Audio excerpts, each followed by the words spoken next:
Hey guys, welcome to another episode of the Badass Agile podcast video.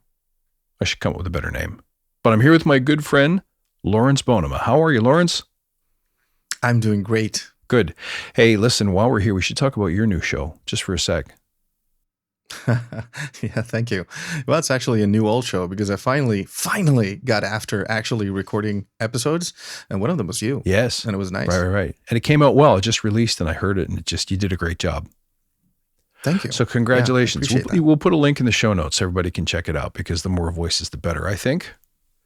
Mm-hmm. Oh, that would be awesome. So while we're at it, let's dig in on your favorite episode. There's one episode here that you found, perhaps fair to say, more impactful than any other.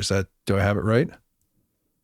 Well, it's hard to say that and know for sure because there's so many that I like, especially the earlier ones that really outline the essence of what Badass Agile is.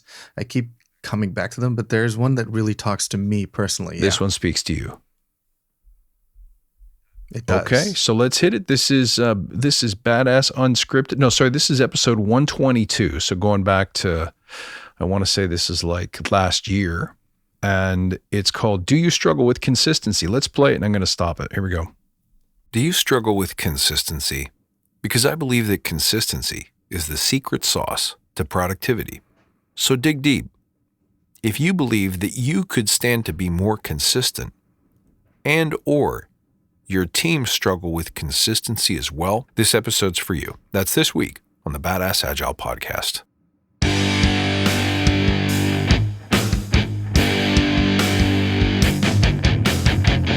Greetings, team. Welcome to the Badass Agile podcast. I'm your host, Chris Williams.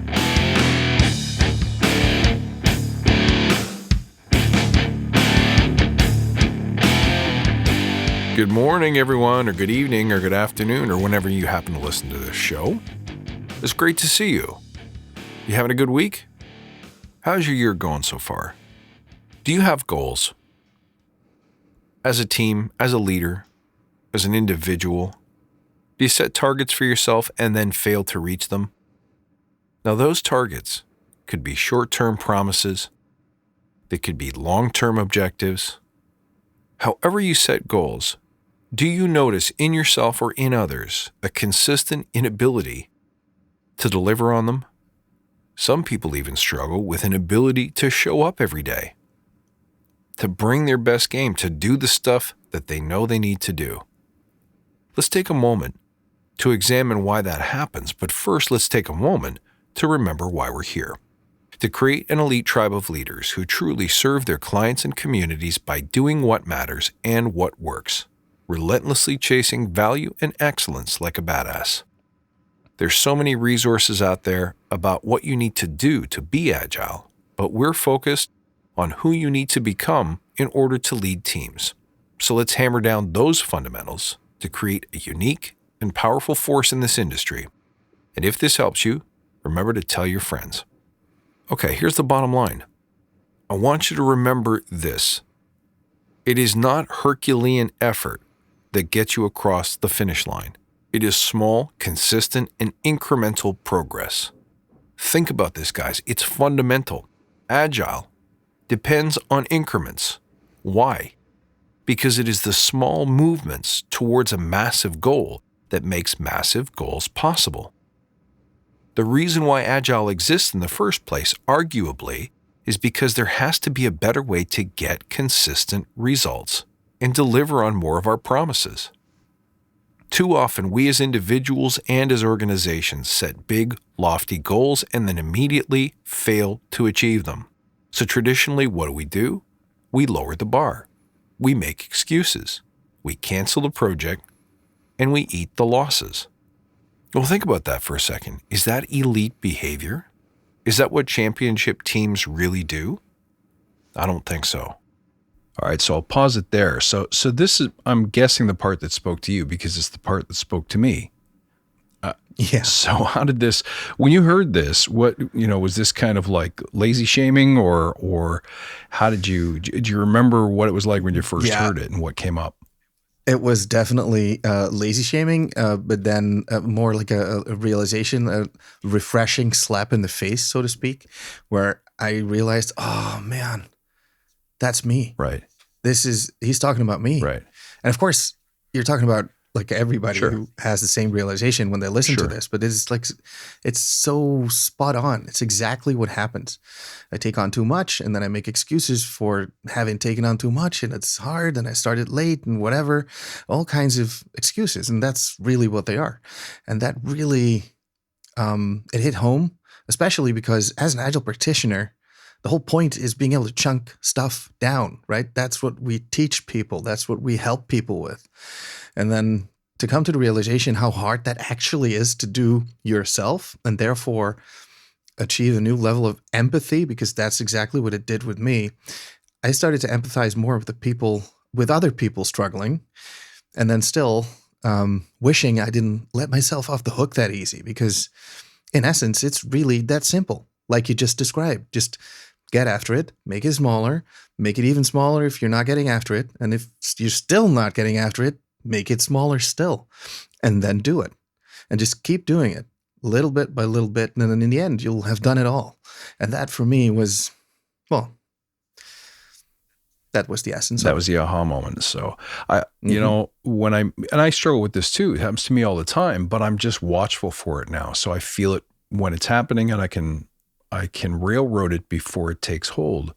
But I suspect that most people out there who are feeling a gap between where they want to be and where they are, if they're not looking closely, might be missing the fact that they're not holding themselves accountable enough. They're letting themselves off the hook too easily. So we can talk about remedies in a minute, but thanks for sharing that. And let's keep digging in.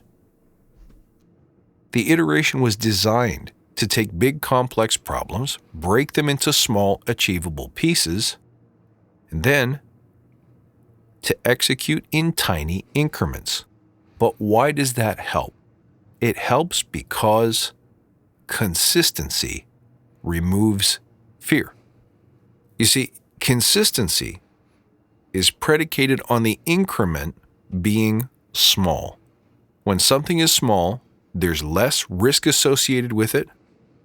It has diminished, or should I say manageable, importance in our minds, and we perceive them as easier and more achievable. It's simply less scary to take on smaller things. When we set big, giant, lofty goals, like I'm going to revolutionize the smartphone market, or I'm going to write a 1,000-page novel, that sounds lofty and inspiring, but it's overwhelming. The problem with that goal is that it's so big, and we've almost certainly never done it before. In fact, very few people have. So we really have no script. We have no evidence that it's doable or that there's a way to do it well. Attacking big, lofty goals is intimidating, and because it's intimidating, we fail to show up. That's right, we fail to even go to the starting line. So guess what kind of results you're going to get? If you don't show up for the race, you are definitely not going to win. You're not even going to come in last because you didn't start. So I like that one. There's a bit of real talk for you there. Is that you can make excuses if you want. If it's comfortable for you, you go ahead and make excuses. But at the end of the day, if you don't show up, nobody's handing out prizes. So whether you're after a certain career level or a career goal or an occupation, or whether it's a certain income level or whatever your goals happen to be, they could be non-career related. They could be physical goals. They could be mental goals. It doesn't matter what your goal is. If you're not showing up and starting and getting after it, you're certainly going to fail.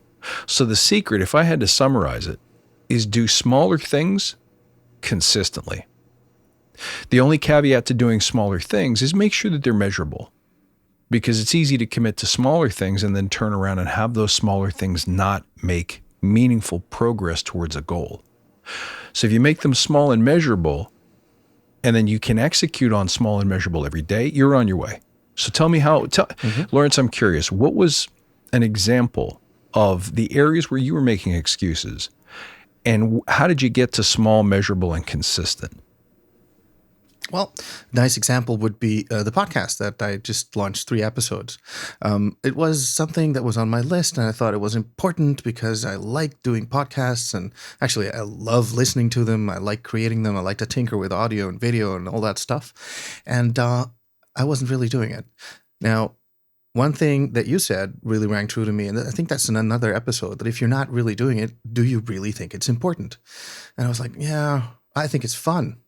And for some reason, fun is not important enough to me, even though it should be, because it's what I like to do.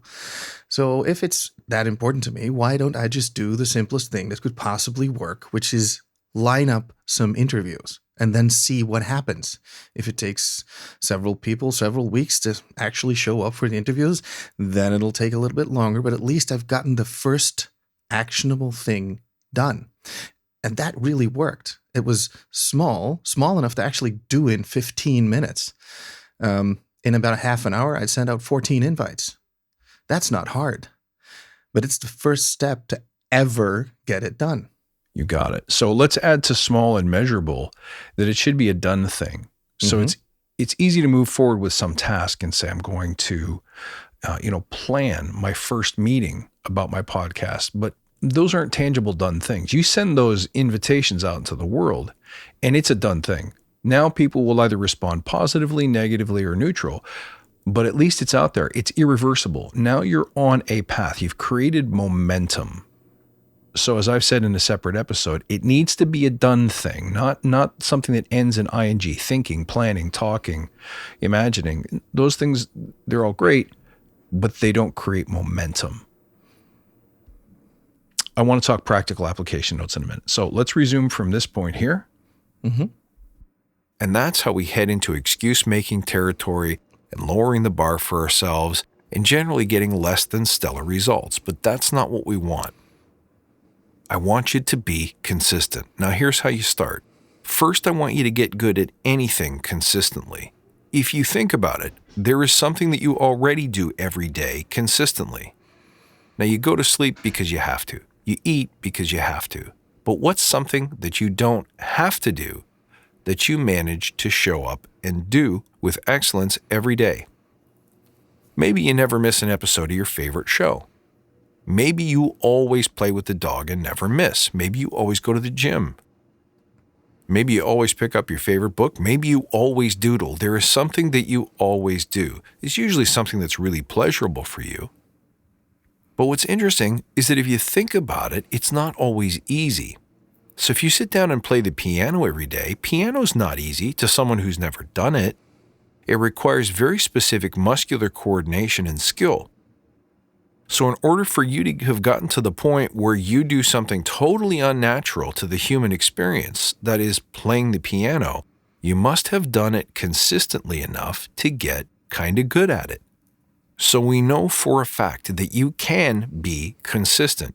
It's in your history. The evidence is right there. Now I want you to choose something that you want to get good at, that you're not yet good at, and start showing up consistently for that.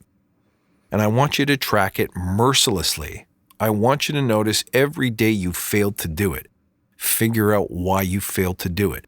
And religiously try to get better every week. It is okay to miss. It is not okay to not notice that you're missing and not try to improve.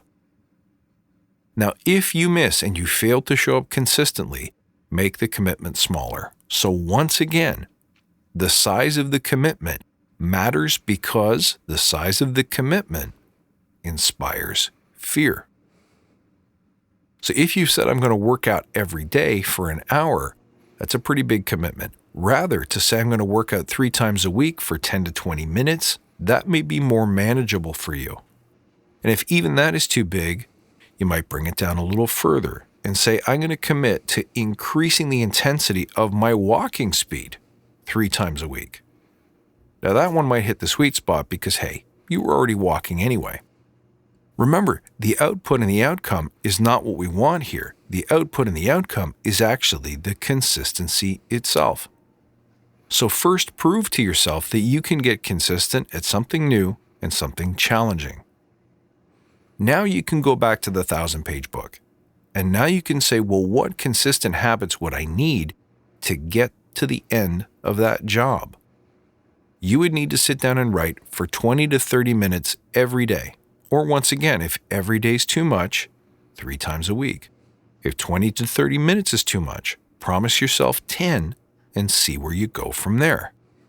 The point is, however you break it down, keep that promise every single time. Show up consistently. Now observe how this changes things for you. Does this get you to the 1,000-page book? Does this get you playing piano? Does this get you better connection with your family? Does this give you better fitness? Notice that consistency works, because if you notice, you've just built more evidence that will motivate you to be more consistent in everything you do. Okay, I'll stop there for a sec. I think the key takeaways there for everyone to focus on are that, number one, you may not even know that you're making excuses or that you're not showing up consistently. And I think the thing to look for, the symptoms to look for is, do you feel like there's a gap between where you want to be and where you actually are? But also listen for the excuses. If you hear in your head words like, this can wait till tomorrow, or, you know what, I'm not ready yet, or conditions aren't perfect, so I think I'm going to put it off until I get or buy or have ... When you start hearing those kinds of excuses of any kind, the chances are good you're delaying or deferring out of fear and uncertainty and a craving for safety. So that should be an alarm bell to you. And in future, you don't use that alarm bell as permission to delay and to procrastinate, but you use it as a moment to be courageous and to take action. And so then I suggested that you break it down as small as is necessary for you to start seeing results. So this is important from a team perspective. If you bring this back to your teams may not know that they're immobilized. But when you hear excuses like, I can't hit my tasks today, we can't complete our sprint goal because ... And it's like, we're not getting support from the architecture team. We're not getting support from the leadership team. We're not being listened to. A certain person is on vacation, or someone promised me something and didn't deliver it. Those kinds of blockers are everyday and pedestrian in Agile Scrum. And so there's a great opportunity to energize a team and make them elite by saying, I don't have management support, so how do we work around that? The architecture team is not replying quickly enough. How do we work around that? It's the creative problems to those solutions that is a key component of making teams elite in the first place. What do you think? Well, what I thought, what immediately clicked was the connection between procrastination and fear. I hadn't heard it be connected that clearly before. And for me, that's what clicked. I was like, so that thing that I do where I procrastinate because of reasons that at the time I tell myself them, I'm pretty convincing. I actually believe that those are good reasons.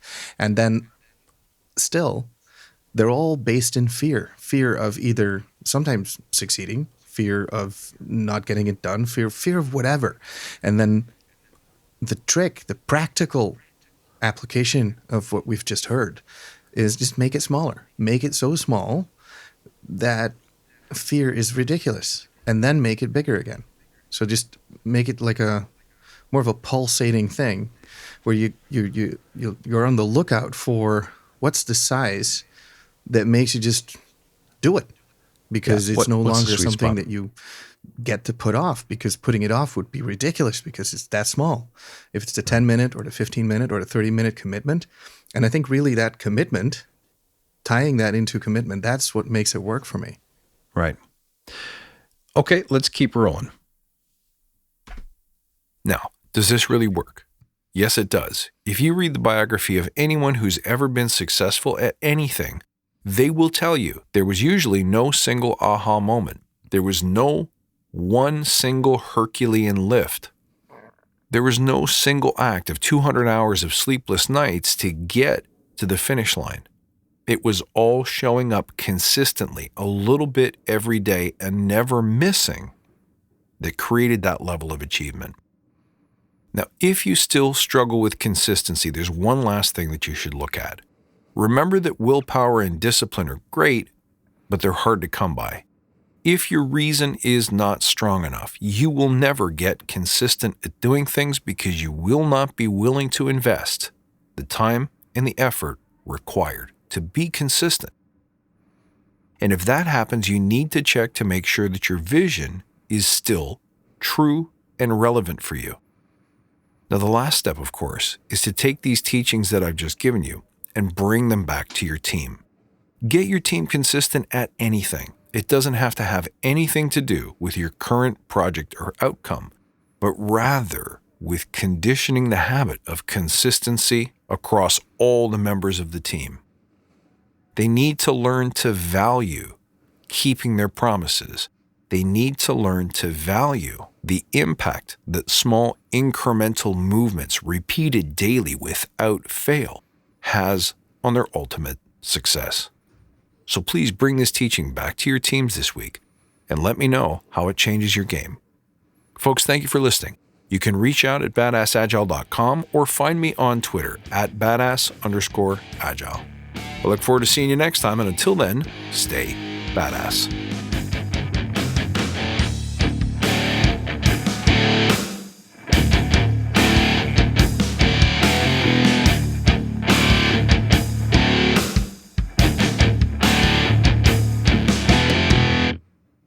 Okay, so to conclude there, habit making is a master skill. So again, if you have a team or you yourself personally are immersed in the fact that you have gaps and you don't know that you are the cause of your own suffering, the solution is frequently, yes, look at your excuses, but also get good at having rituals. I don't care what your ritual is. Whether the team gets together in the morning and chants your team creed or your team vision or something else, or everyone sits down and writes for 3 minutes straight, what are some of their challenges and champions for the current day or the current week? Any kind of ritual is good, because if you do things ritually, you can sneak in courage as a ritual, which means when you're struggling, when we're bad at certain things, when we're bad at asking for help, when we're bad at clearing blockers, if you believe in rituals and you use rituals as a way to get consistent results, you can create courage rituals of asking for help in very, very small increments. And that can often be the secret recipe, individually for yourself or for your teams, to curing this problem. So I don't know, Lawrence, if any examples pop into mind of how you've done this with real work teams or not. Well, not an immediate practical example, no, but I do recognize this as the thing that I ended up doing after listening to this episode really consciously, and as the thing that somehow naturally I was able to do with others, and then just had to discover that also worked for me. And that's a weird thing, right? So it's really easy to give great advice to others and then to help them actually execute on it, and then to turn that on myself and actually work on getting consistent at whatever. And that's actually one of my key takeaways here. Just create a ritual and then tie anything else into that you need to tie into that. That was like a magical habit stacking trick that really works each and every time I try it. So just create a ritual. It really doesn't have to make sense at the time, or just something that works. Do that consistently and then stack everything else on top. You got it. And I think if you ever experience being on a team where there is a solution to a problem, but that solution is so scary and requires so much mindset change, the team elects to do something different in order to avoid it. So they may cop out somehow, and they may take on a lesser solution that delivers less than the desired value. You basically don't show up as big as you could have. You didn't play all out. You went the easy route. When things like that happen, they seriously impair performance. So another thing to note is that when we talk about fear, that fear is the reason why we refuse to leap and why we make excuses for ourselves. I'm not talking about fear as a negative thing. Really what we're saying is it's your monkey brain trying to protect you. But as I always say it, that monkey brain was designed to protect you from tigers. There's no tigers. So realistically, when I say fear, I'm not talking about overcoming something that's deep-seated. It's just a habit that we have failed to inspect and change if it's no longer serving us. Oh, but physiologically, it does have the same impact, right? As real fear, as actually being afraid of being eaten. You're absolutely right. And that was like a mega insight for me that when either people look at you or you're not being able to finish something, that is existential, even though reasonably with your mind, you know, you're not going to die. You're not actually going to be eaten, but it's the same stress response. Yes. So it's normal to feel paralyzed. It can be very violent in the sense that people will react vehemently to the notion of change. So as I said before, it can really impair your freedom to stretch and to do amazing things. And once you're liberated from that fear, all of a sudden, ceiling's unlimited. You and your team can do anything that you want. You can, whatever you can visualize, you can make it come to life. But if you are stuck and you're afraid of the consequences of change, in this case, you're never going to get there. So I think this is an important one, is that consistency and rituals are the answer for overcoming blockers, overcoming fear, overcoming procrastination, and some of the other ills that not only pervade the team room, but pervade our personal lives as well. So that's it for this one, guys. Thank you very much for tuning in. Lawrence, thank you for joining me today. You're welcome. Thank you for allowing me to be here. Of course. Happy to have you here. I'll look forward to seeing you on the next one. Okay. Bye, Chris.